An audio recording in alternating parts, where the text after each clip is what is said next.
Heading, Interest-Holding Features. Subheading, Truth Should Charm.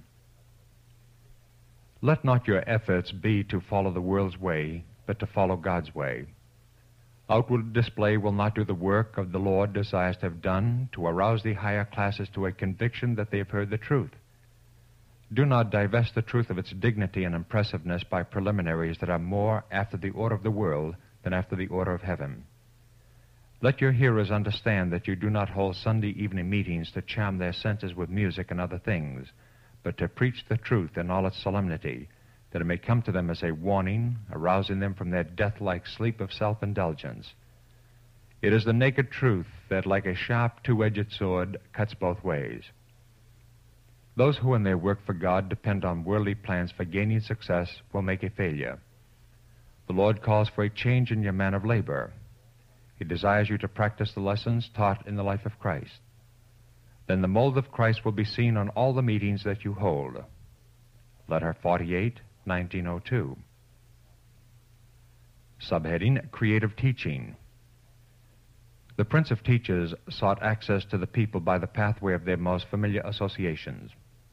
He presented the truth in such a way that ever after it was to his hearers intertwined with their most hallowed recollections and sympathies.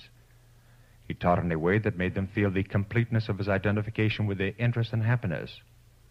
His instruction was so simple, his illustration so appropriate, his words so sympathetic and cheerful that his hearers were charmed.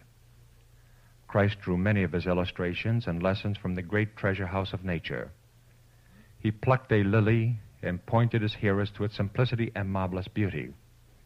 He pointed to the grass of the field, saying, "If God so clothe the grass of the field, which today is, and tomorrow is cast into the oven, shall he not much more clothe you?" He desires us to see that things of nature are an expression of the love of God, and that though marred by sin, they still speak to us of the Eden home in which Adam and Eve were placed. He desires us to be reminded by them of the time when this home shall be restored, and the earth shall be filled with the praise of the Lord. Letter 213, 1902. Subheading, He Held Their Interest. The people listened to the words of mercy flowing so freely from the lips of the Son of God. They heard the gracious words, so simple and so plain, that they were as the balm of Gilead to their souls. The healing of his divine hand brought gladness and life to the dying, and ease and health to those suffering with disease. The day seemed to them like heaven upon earth, and they were utterly unconscious of how long it had been since they had eaten anything. He who taught the people the way to secure peace and happiness was just as thoughtful of their temporal necessities as of their spiritual need. The people were weary and faint. There were mothers with babes in their arms and little children clinging to their skirts. Many had been standing for hours. They had been so intensely interested in Christ's words that they had not once thought of sitting down, and the crowd was so great that there was danger of their trampling on one another. Jesus would give them a chance to rest, and he bade them sit down. There was much grass in the place, and all could rest in comfort. The Desire of Ages, pages 365, 366, 1898. Subheading, An Effective Interest-Holding Program. There was given me another site. Tents were taken to different places during camp meeting season. Camp meetings were held in different locations. These were conducted by able, God-fearing men having suitable helpers. They were children's meetings and revival meetings, and an earnest effort to bring the people to a decision. A Paul may plant, and Apollos water, but God giveth the increase. Let the talent of singing be brought into the work. The use of musical instruments is not at all objectionable. These were used in religious services in ancient times. The worshipers praised God upon the harp and cymbal, and music should have its place in our services. It will add to the interest. But hold the attention of the people by presenting before them the truth as it is in Jesus.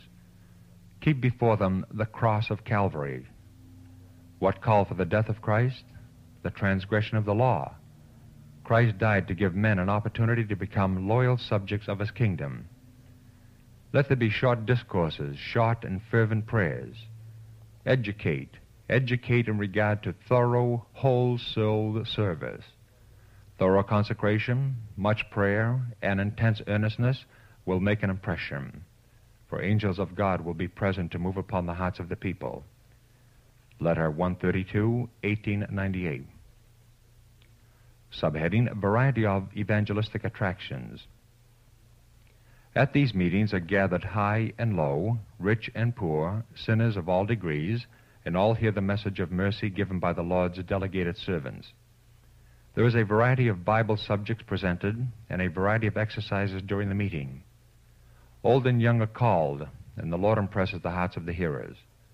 By this means, the call to the supper, as presented in the parable, is given to all. Some who, according to their own confession, have not entered a church for 12, 14, or even 16 years, are convicted and converted. Church members are deeply stirred and listen with astonishment to the sermons and Bible readings explaining the Scriptures, and in the social meetings there is found something appropriate for every case. Manuscript 7, 1900. Subheading, Great Themes, Up-to-Date Message. Those who stand before the people as teachers of truth are to grapple with great themes. They are not to occupy precious time in talking of trivial subjects. Let them study the Word and preach the Word. Let the Word be in their hands as a sharp two-edged sword. Let it testify to past truths and show what is to be in the future. Christ came from heaven to give John the great, wonderful truths that are to shape our lives and that by us are to be proclaimed to the world. We are to keep abreast of the times, bearing a clear, intelligent testimony, guided by the unction of the Holy Spirit. Review and Herald, April 19, 1906.